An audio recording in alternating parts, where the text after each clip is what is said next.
2 Nephi chapter 15. And then will I sing to my well-beloved a song of my beloved, touching his vineyard.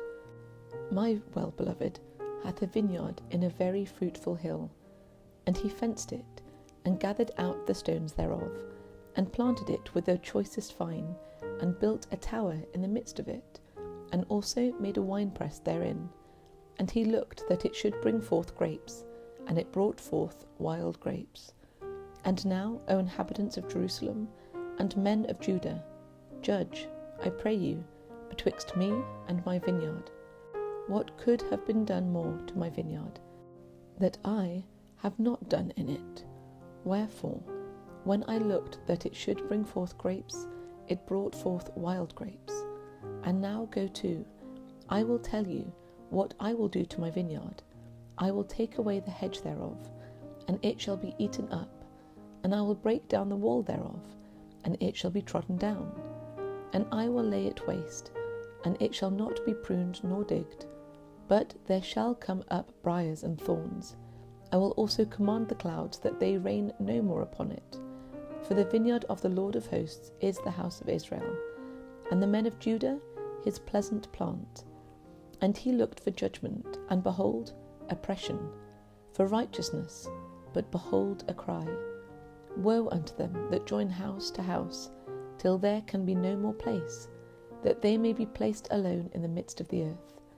In mine ears, saith the Lord of hosts, of a truth many houses shall be desolate, and great and fair cities without inhabitant. Yea, 10 acres of vineyard shall yield 1 bath, and the seed of a homer shall yield an ephah. Woe unto them that rise up early in the morning, that they may follow strong drink, that continue until night, and wine inflame them, and the harp and the viol, the tabret and the pipe, and wine are in their feasts, but they regard not the work of the Lord, neither consider the operation of his hands. Therefore my people are gone into captivity, because they have no knowledge, and their honourable men are famished, and their multitude dried up with thirst. Therefore hell hath enlarged herself, and opened her mouth without measure, and their glory and their multitude and their pomp, and he that rejoiceth shall descend into it. And the mean man shall be brought down, and the mighty man shall be humbled, and the eyes of the lofty shall be humbled. But the Lord of hosts shall be exalted in judgment, and God, that is holy, shall be sanctified in righteousness.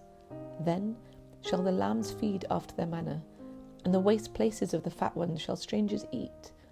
Woe unto them that draw iniquity with cords of vanity, and sin, as it were, with a cart rope, that say, let him make speed, hasten his work, that we may see it, and let the counsel of the Holy One of Israel draw nigh and come, that we may know it. Woe unto them that call evil good and good evil, that put darkness for light and light for darkness, that put bitter for sweet and sweet for bitter. Woe unto the wise in their own eyes, and prudent in their own sight. Woe unto the mighty to drink wine, and men of strength to mingle strong drink, who justify the wicked for reward, and take away the righteousness of the righteous from him. Therefore, as the fire devoureth the stubble, and the flame consumeth the chaff, their root shall be rottenness, and their blossoms shall go up as dust, because they have cast away the law of the Lord of hosts, and despised the word of the Holy One of Israel. Therefore is the anger of the Lord kindled against his people, and he hath stretched forth his hand against them, and has smitten them, and the hills did tremble, and their carcasses were torn in the midst of the streets.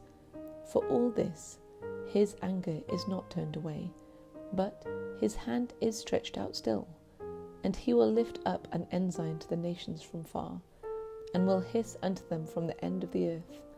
And behold, they shall come with speed swiftly. None shall be weary, nor stumble among them. None shall slumber nor sleep. Neither shall the girdle of their loins be loosed, nor the latchet of their shoes be broken. Whose arrows shall be sharp, and all their bows bent, and their horses' hooves shall be counted like flint, and their wheels like a whirlwind, their roaring like a lion. They shall roar like young lions, yea, they shall roar and lay hold of the prey, and shall carry away safe, and none shall deliver. And in that day they shall roar against them like the roaring of the sea. And if they look unto the land, behold, darkness and sorrow, and the light is darkened in the heavens thereof.